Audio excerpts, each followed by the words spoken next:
कैसे हैं आप? उम्मीद करती हूँ आप बढ़िया और एकदम मजे में होंगे, खुश होंगे और अपनी लाइफ को एंजॉय कर रहे होंगे।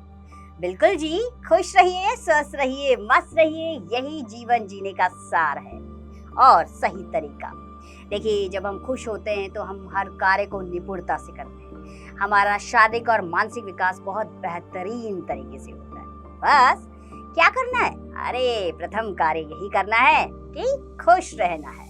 तो चलिए चलते हैं हम आगे। इस अध्याय में हम पढ़ने वाले हैं आगत व्यंजन के बारे में। आइए जानें आगत व्यंजन किसे कहते हैं। पढ़िए और समझिए। सबसे पहला आगत व्यंजन बनता है आ से, जिसपे अर्धचंद्र लगता है ऊपर। याद रखिएगा, इसमें चंद्र बिंदु नहीं होता, अर्धचंद्र होता है। इससे बनने वाले शब्द हैं बॉल, डॉल, शॉल, चौक, मॉल, कॉपी, हॉल, डॉक्टर।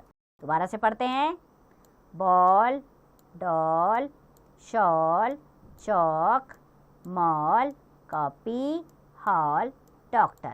याद रखिएगा, ये अर्धचंद्र वाले जो शब्द हैं ये हमेशा अंग्रेजी के शब्द होते हैं। अंग्रेजी से हिंदी भाषा में लिए गए शब्दों के ऊपर आगत ध्वनि का चिन्ह आता है, अर्धचंद्र वाला।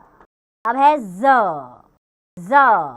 उर्दू फारसी का शब्द है, इसके नीचे नुक्ता आता है। ज अलग है और ज अलग है। जैसे ही ज के नीचे नुक्ता आ जाएगा, ज मक्खी की भिनभिनाहट के साथ इसका स्वर आएगा। शब्द है मेज, रोज, प्याज, जमाना, तेज, जोर, जमीन, जिंदगी, सजा, चीज, कागज, जरूरत, जरा, रजाई, आवाज, दरवाजा। ठीक है, इस तरह इसका उच्चारण करें। अब है फ। इसमें भी यही अंतर है, फ और फ में अंतर होता है। नुक्ता आते ही यानी कि बिंदु आते ही नीचे इसका भी मधुमक्खी की तरह भिनभिनाहट के साथ स्वर आता है। शब्द हैं फन, बर्फ, तोहफा, माफ, सफ़ेद, लिफाफा, साफ, फायदा, दफ्तर, काफ़ी, तारीफ, मफलर।